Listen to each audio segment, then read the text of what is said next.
Okay, so today I'm going to be reacting to a review that I've obviously seen before and criticized, which is the one I consider to be Siskel and Ebert's worst review for both of them, because they take a moralizing approach to it that I think is totally out of bounds.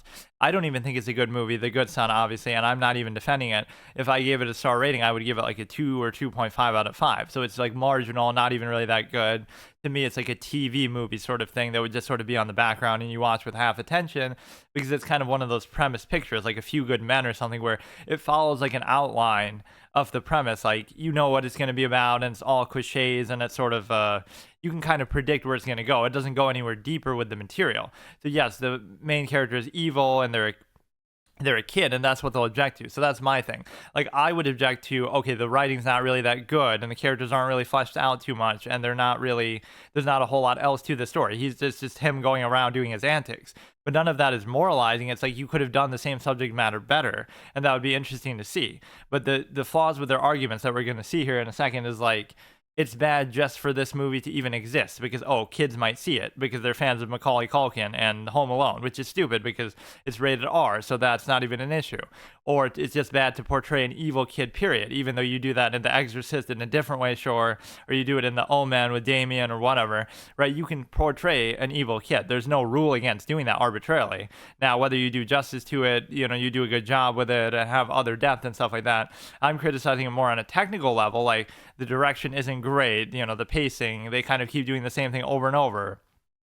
All of that. The performance is good. I like some of the kids' little tricks that he does. The Highwayman one is really creative, where he throws like the mannequin off the top and causes like a pile up that shows, he's able to cause so much chaos even though he's just a little kid. So there's certain a power trip to that that's kind of an interesting dynamic. But no, they're going to be all moralizing like, oh, it's wrong for kids to see it even though it's R. It's wrong for a kid to even be in it. It's a bad career move by Macaulay Culkin, which again, none of that really seems to be pertinent.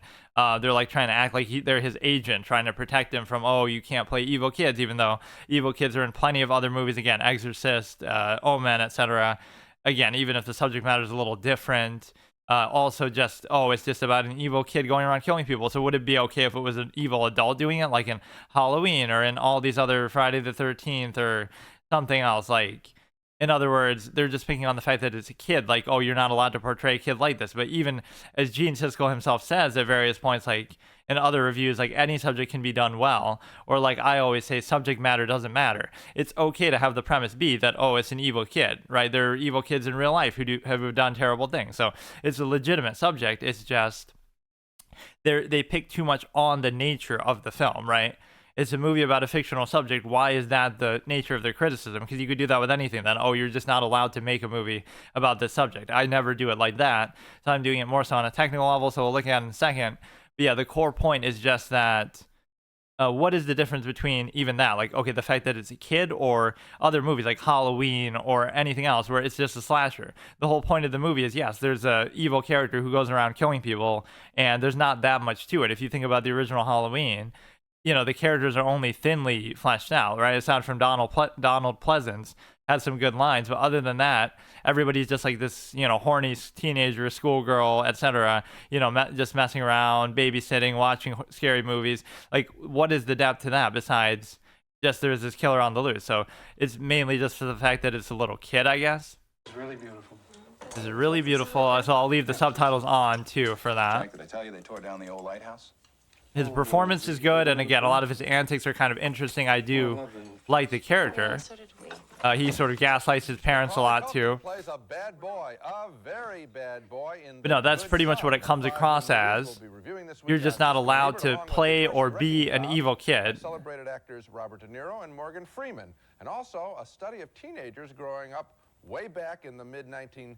I like how so many of these reviews are preserved on YouTube.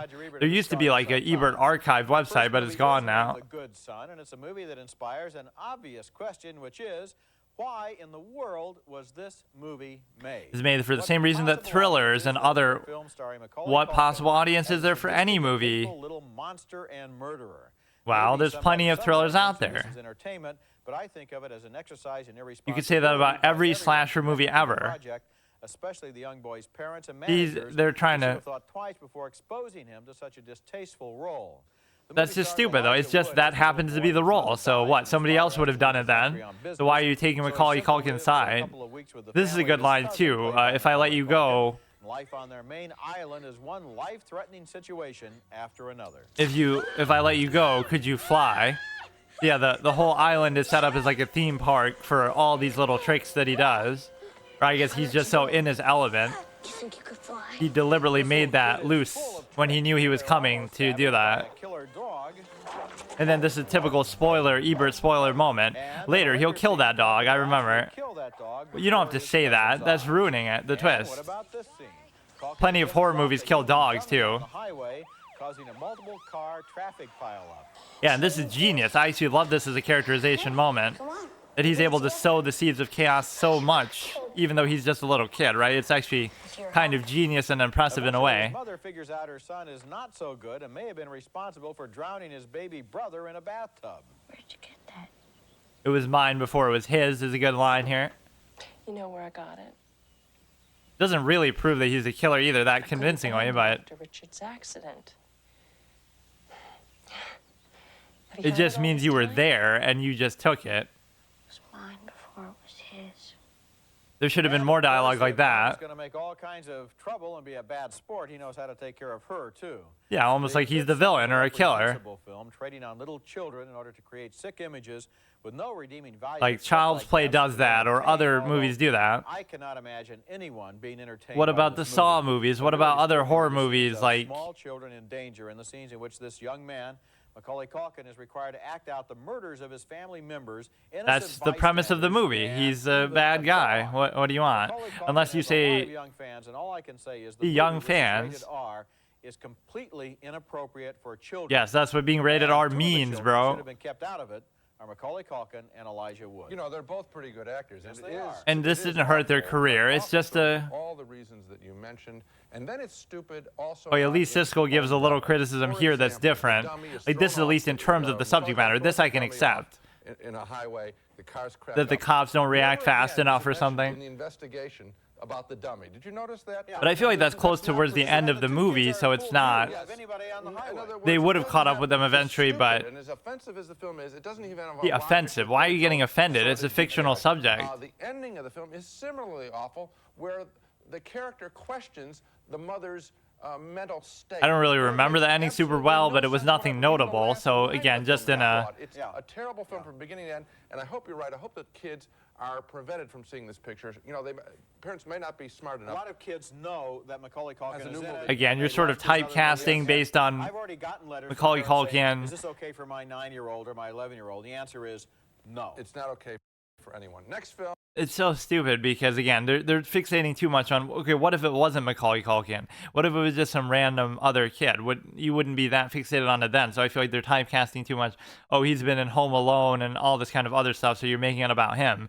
Pretend you're not being objective, right? You're going in with too many preconceived notions about the actor, and then you're going in with too many preconceived notions about the subject matter. Like, that's basically what they're saying. Just that subject matter is not allowed. Right, I don't even think it's that good of a movie. It's not, doesn't live up to the title, The Good Son. But like, it's mediocre, you know, TV sort of fodder. It does some things okay, but generally I would have given like a marginal thumbs down by their standard. But it would all be based on, again, just the writing's not good enough. The subject matter doesn't go anywhere besides the obvious premise that he's just a killer. So that's fine that it doesn't do enough with its material. But to dismiss it based on the subject matter itself, I think is very just irresponsible as a critic, because you could do that with anything. Oh, it's about a killer, it's about a slasher, it's about kids in danger, so therefore it's just bad, because I guess you're just not allowed to make things about that subject, which is arbitrary and not what criticism is about. You have to do it within the context. Pretend this was done really well, right? So it's not the subject that's at issue, it's the quality and the technique, which is not what they're saying, right? They're saying, oh, how could a kid possibly do this? How could you possibly make this movie about this subject?